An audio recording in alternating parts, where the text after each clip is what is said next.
Hey, what's up? What's up? What's up? What's up, good people? It's your girl KB. You know what I do, and you know why I do it. It is Thursday, or as I like to call it, Friday Light. It's January 4th, and it is 2:55 in the a.m. I'm going to share a story that many, did I say many? Many of us know, both believers and non-believers. Amen. And believers, I'm sure you've heard this story from the time you were in Sunday school, and you've heard various machinations of it throughout your adult life. Amen. I'm going to put a spin on it, hopefully, and give you some food for thought. Now, you've heard me talk about you can't build faith on bodies. I talked about that several times. And by bodies, I'm talking in street terms. Some people think in order for you to be elevated, you got to put in work, and which means people got to be dealt with. Okay? Yes, I know about those streets. I'm going to start at Genesis chapter 4 on the B part of verse 2.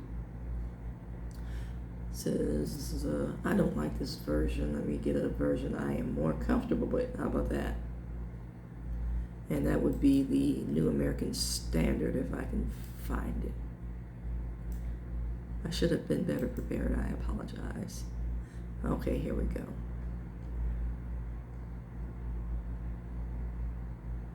It says, now Abel was a keeper of flocks, but Cain was a cultivator of the ground.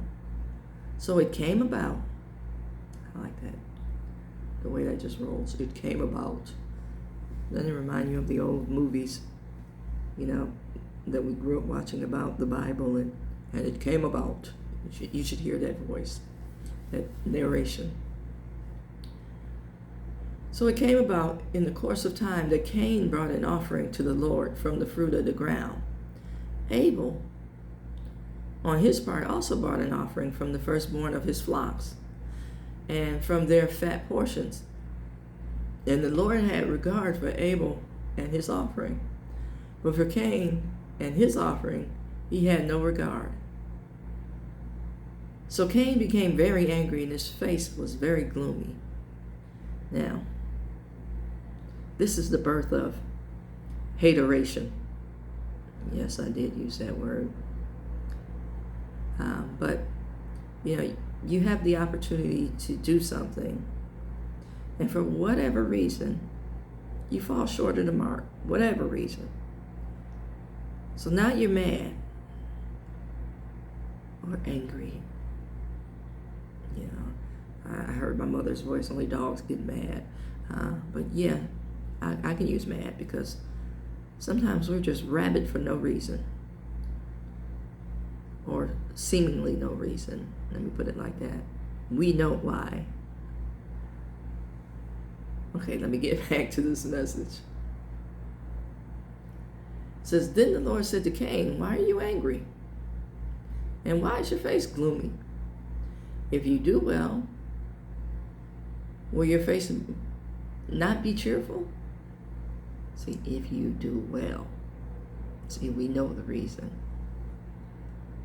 And if you do not, if you do not do well, sin is lurking at the door and its desire for you, but you must master it. So, when you're mad,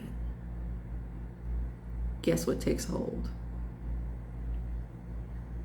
Amen. Cain talked to his brother Abel, and it happened that when they were in the field, Cain rose up against his brother Abel and killed him. Then the Lord said to Cain, where's Abel, your brother? And he said, I do not know. Am I my brother's keeper? See, you've already done wrong. God knows. You're asked for accountability, and here comes the attitude. Here comes the gaslighting. Then he said, what have you done? The voice of your brother's blood is crying out to me from the ground. See, What you thought was a secret, what you did in the dark, has been revealed. And it has not been revealed by gossip, it has not been revealed by people talking about you, because you're really not that important in the scheme of things. That was discerned from the Spirit. God intuitively knew, and He imparts that Spirit to people so they intuitively know when you've done dirt. And the root of that, which we tend to forget, the reason that you get that spirit of discernment is because you have love for that person. See, when you love, you intuitively know what that person wants, what that person needs, because you're paying attention to that person because you love them. So, I'm hearing my grandmother's voice. I'm hearing my mother's voice. And I'm hearing a lot of things in just this message about Cain and Abel. What's done in the dark comes to light. And this speaks to the nature of man yet again. This is the generational curse. Cain and Abel were the sons of Adam and Eve. Adam and Eve messed up. God gave them their punishment. Cain and Abel are messing up. Generational. See, we want to blame other people for stuff that happens in our lives when we need to look at home. Home, the soil in which you were raised.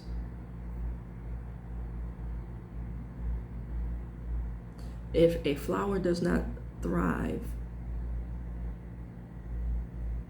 you don't kill it.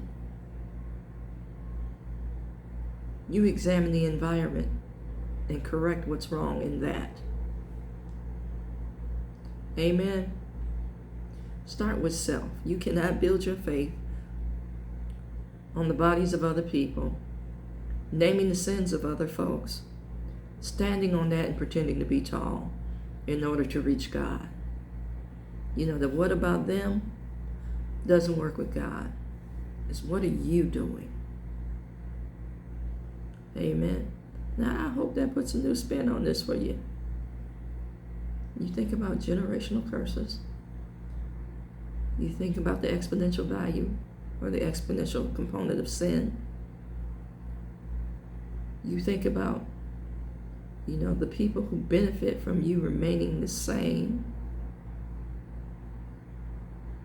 And you learn to examine yourself and be accountable. Amen. Boom, there you have it.